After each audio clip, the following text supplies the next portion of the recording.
am 19 janvier zao tokoa moa ny TAOM-PAMBOLENKAZO ho an'ny campagne de reboisement 2019-2020 ka IABOAKOHO ao amin'ny fokontany Antsotso no nisafidinay manokana ato amin'ny Diredd Anôsy izay itambaran'ireo région anankitelo ireo de manomboka amin'ny valora maraina izany fotoana zany ka de anentanana sahady an'ireo olo-pirenena indrindra ny olo-pirenena izay ato amin'ny région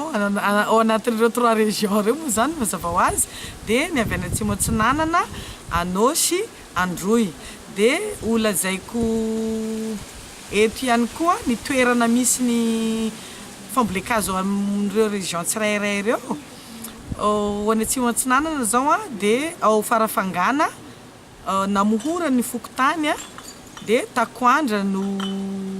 faritra anaovana anazy ao akaikin'ny pépinière-nay ao ihany de ho an'ny Ambovombe indray ho an'ny faritra Androy de ao Ambovombe Ankilivalo no anatanterahana zany fambolenkazo zany ary ho an'ny eto Anôsy izay efa voalazako teo aloha de IABOAKOHO ao fokontany Antsotso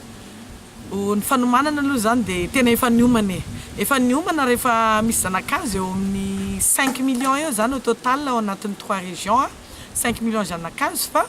ny mbola disponible amizao aloha afaka ambolena amizao 19 janvier zao de manana eo amin'ny 1,500,000 eo zahay zany zao au total de ny ambiny mbola misy madinika fa tsy mijanona eo am'le lancement officiel ihany ny fambolenkazo fa mbola mitohy isambolana rehefa miakatra ny zanakazo de mitohy indray ny fambolena miakatra ny zanakazo de mitohy indray ny fambolena de ho an'ny Diredd manokana aloha zany de ny IABOAKOHO ato amin'ny district'ny Taolagnaro no vonjen'ny Diredd amin'io fotoana io ka olona eo amin'ny 202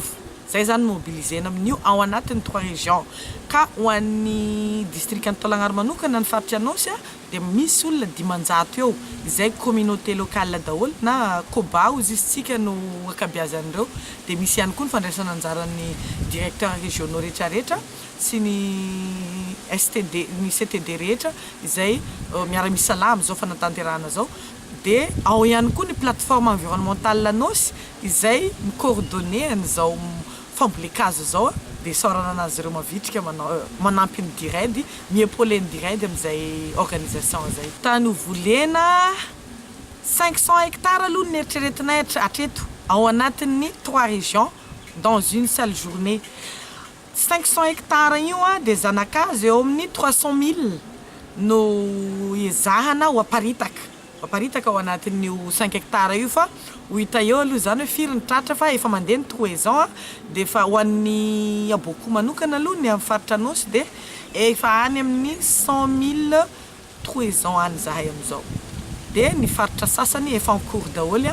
fa ataoko angamba fa tsy overanjara amizay ny faritra sasany samy miezaka manao zay tratry ny heriny daholo anatratrarana le fanambo goavana zay napetraky ny Ministeran'Ny tontolo iainana ho an'ny vahoaka malagasy ho an'ny tanindrazana moa zany de ny handrakofana alan'ny Madagasikara ny espèce na ny essence ho ambolenay amin'io aloha zany maromaro raha tsy teny aho fa tsy ny acacia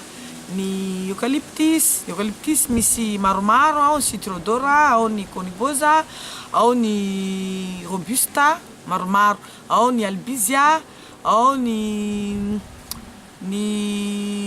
espèce zay mampiavaka ny faritra tsirairay zany hoe espèce autochtone zany ny filazana azy amin'ny teny baiko de raha tsy teny fa tsy ny fatsinako izy isika ny faritra Atsimo Antsinanana ny Ambertia Madagascar insys de ao koa ny any Anôsy lafa na le depsis de Carry de ao koa ny any Androy fantsolotra zay mbola tsy ahitana anarana vazaha mihitsy mbola tsy hay moa zany de ny fantsolotra ny boturana fantsolotra zay isany mampiavaka ny iny faritra iny amin'ny maha ala maiky anazy zay daholo zany ny espèce ambolenay amin'io fa de manentana antsika mianakavy zany zay voakasiky n'izay fanentanana zay ataon'ny faritra anankitelo mba ho tonga maro amin'io fambolenkazo io fa atsika rehetra tompoko Madagasikara ary adidy sy andraikitra amin'ny maha olo-pirenena antsika ny mamboly hazo ko de mamboly eo an'ny taranaka